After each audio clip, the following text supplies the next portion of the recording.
जैसा कि last episode में हमने देखा कि जिया 3000 थंडरबोल्ट को प्राप्त करके सीधे टार के अंदर आ गया था और वहां उसे बाई चैंग ने फाइट के लिए चुनौती दे दी थी। जियान अपनी डॉगी को एक्टिवेट करके क्विंग लियान प्यान का यूज करता है, जिसे देखकर बाई चैंग कहता है कि यहाँ तुमसे कई स्ट्रॉन्ग प्लेयर हैं और उन तक पहुँचने के लिए तुमने जबरदस्ती ही पिल्स का यूज करके अपनी पावर्स इंक्रीज की है, लेकिन ये स्ट्रेंथ खोखली है और तुम्हें अब मुझसे कोई नहीं बचा सकता। जियान अपनी स्पीड का प्रदर्शन करते हुए उसके पास आने लगता है और बाईशान उस पर कई सारे भाले छोड़ता है, जिसे जियान अपनी तलवार से एक बार में ही नलिफाई कर देता है। लेकिन फिर भी बाईशान एकदम अपनी स्पेशल पावर छोड़ता है तो जियान उसको काबू में नहीं कर पाता और उसकी तलवार नीचे जाकर गिरती है। ये देखकर पूरा पैनमैन घबरा जाता है और बाईशान भी उसे कहता है कि बिना वेपन के तुम लड़ोगे कैसे। वो फिर उस पर हमला करने के लिए आगे बढ़ता है, लेकिन जियान अपनी तेज स्पीड की वजह से वहाँ से पीछे हो जाता है और जियान जल्दी से आगे आकर उसके पीछे पहुंचकर उस पर हमला कर देता है, जिससे बचकर बाईशान बाल बाल बचता है। बाईशान भी सोचने लगता है कि आखिर ये इतना फास्ट कैसे हो गया। जियान फिर से उसके पास आकर उससे हैंड कॉम्बैट करने लगता है और उसके मुंह पर बहुत जोर से किक मारता है, जिसकी वजह से बाईचांग दूर जाकर गिरता है और फिर गिरे हुए बाईचांग पर जियान फिर से अटैक करने के लिए जब आता है तो बाईचांग साइड में हो जाता है।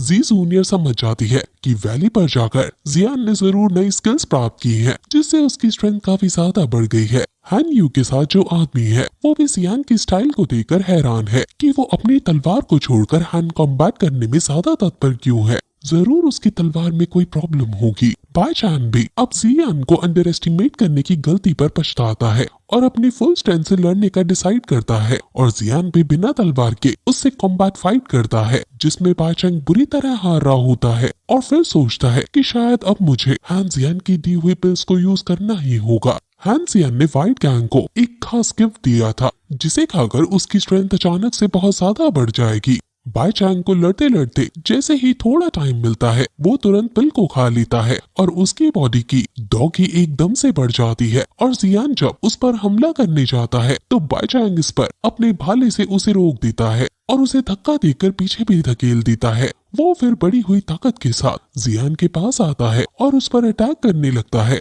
जियान बड़ी मुश्किलों से उससे बच रहा है, लेकिन उसे एक किक लग ही जाती है और बाईचांग उस पर तुरंत ओवरकम करके उस पर बहुत अटैक सक्सेसफुली यूज कर लेता है और जियान को पीछे हटना पड़ता है। सभी व्हाइट गैंग के मेंबर्स काफी खुश होते हैं। जियान भी उसे ताना मारते हुए कहता है कि तुम्हारी पिल्स तो काफी अच्छी है, जिससे तुम्हारी शक्ति एकदम एम्पलीफाई हो गई है। सभी पैनमैन के लोग उस पर चिल्लाने लगते हैं कि कंपटीशन के बीच में तुम पिल्स का यूज कैसे कर सकते हो, कितने बेशरम हो तुम। इस पर बाईचांग कहता है कि ये मैच हार और जीत का है और जंग में सब जायज है, इसलिए बहाने छोड़ो और मुझसे युद्ध करो। जियान भी उसकी हाँ में हाँ मिलाते हुए कहता है कि अगर ऐसी ही बात है तो तुम्हें तो याद ही होगा कि मैं तो हूँ ही एक फार्मासिस्ट, तो मेरी पिल्स कितनी खतरनाक होंगी, लेकिन मैंने अभी तक पिल्स का यूज नहीं किया, लेकिन अब तो मैं करूंगा। वो 5th ग्रेड की एक्जिला पिल्स को खा लेता है और उसकी भी डॉगी पर काफी बढ़ जाती है।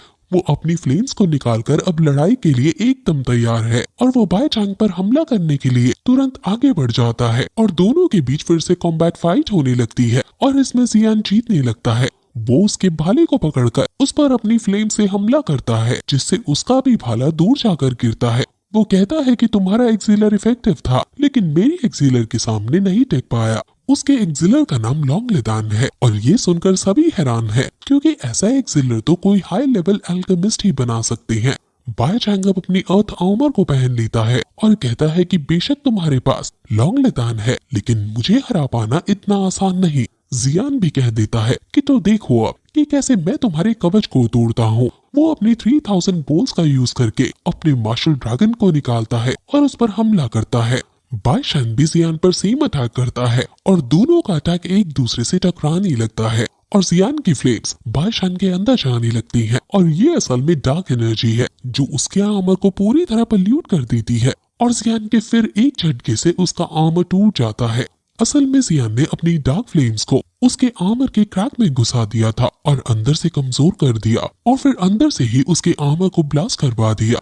हान यू जियान के दिमाग को देखकर काफी इम्प्रेस होती है और क्योंकि जियान ने बाईचांग को हरा दिया है, इसलिए बाईचांग की रैंकिंग अब जियान को मिल गई है व्हाइट गैंग के मेंबर्स अपने लीडर बाई चांग को संभालते हैं और सभी लोग जियान की जय जयकार करने लगते हैं। लेकिन जियान भी थोड़ा घायल हो गया था, इसलिए जी जूनियर तुरंत जियान के पास आती है और उसको वापस ले जाने लगती है। लेकिन तभी जियान के आगे एक काफी शक्तिशाली ऑरा वाला आदमी आता है जिसकी फ्लेम्स बहुत ज्यादा थी।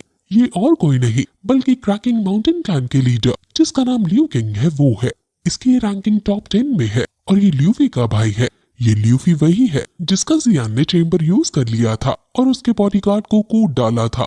ल्यूफी ने जियान की शिकायत अपने भाई लियू किंग से कर दी है और लियू किंग अपनी बहन का बदला लेने के लिए जियान के पास आया है। लियू किंग के पास इतनी शक्ति है कि वो जियान के बुद्धा लोटस फायर को भी रोक सकता है। लियू किंग जियान से कहता है कि मैंने सोचा नहीं था कि तुम बाई चांग को हरा पाओगे। जियान भी अपनी तलवार निकाल कर कहता है कि शायद मैं लकी हो गया इस मैच में। लियू किंग जियान से कहता है कि तुम्हारे बीच शायद कुछ इनडायरेक्ट रिलेशंस, अनबन मुटाव है। ल्यूफी भी अब अपने भाई के पास आती है। जियान जी जूनियर को वापस ऊपर जाने को कहता है क्योंकि शायद यहाँ के हालात अब बिगड़ने वाले हैं। लेकिन जी जूनियर ऊपर जाने की बजाय आगे आती है और कहती है कि जो भी उस दिन हुआ था उसकी गलतफहमी उसी दिन ही दूर हो गई थी। जियान जब बिल्कुल भी गलत नहीं था और तुम ये मत सोचना कि इनर कोर्ट में सबसे स्ट्रांग होने की वजह से तुम सब उस पर अपना अधिकार जमाओगे। अगर तुम सच में फिर भी लड़ना चाहते हो तो पहले तुम्हें मुझसे लड़ना होगा। जी जूनियर भी अपनी फ्लेम्स को एक्टिवेट कर लेती है। ल्यूफी चिढ़ते हुए कहती है कि मेरा भाई कोई ऐसा वैसा स्टूडेंट नहीं है जिसे तुम सही या गलत सिखाओगी। और तुम जियान ये मत सोचना कि बाई चांग को हराने के बाद तुम सबसे स्ट्रांग हो गए हो। तुम सिर्फ पिल्स पर डिपेंड हो और कुछ नहीं। ये सुनकर जी जूनियर को गुस्सा आ जाता है और वो तुरंत उस पर हमला करने के लिए आगे जाती है।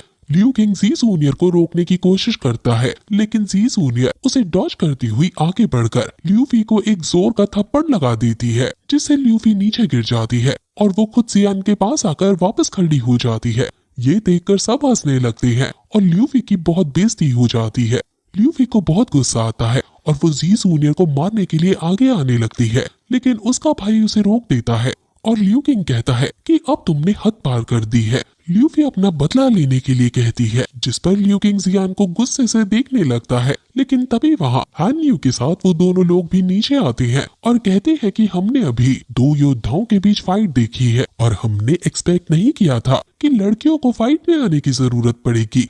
इस आदमी का नाम लिन है और ये वुल्फैंग का लीडर है। लिन लियू किंग से कहीं ज्यादा ताकतवर है और लिन जियान का दोस्त भी है। लिन चुपके से जी जूनियर से कह देता है कि ये मत समझना कि मैं तुम लड़कियों को कम आंक रहा हूँ।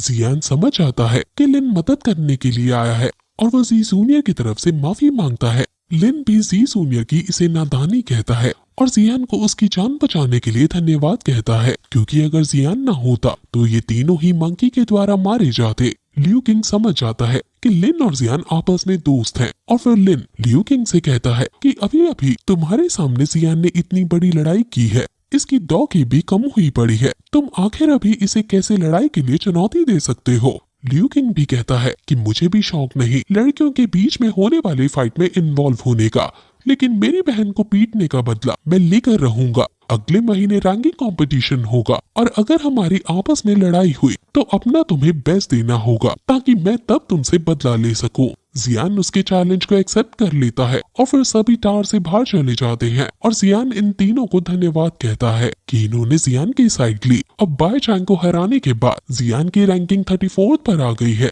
और अब जियान यहाँ कई सारे कॉन्टेस्ट दे सकता है, लेकिन अभी भी जियान को टॉप 10 में आना था और वो लोग आपस में और भी बातें करते हैं और फिर यही एपिसोड खत्म हो जाता है।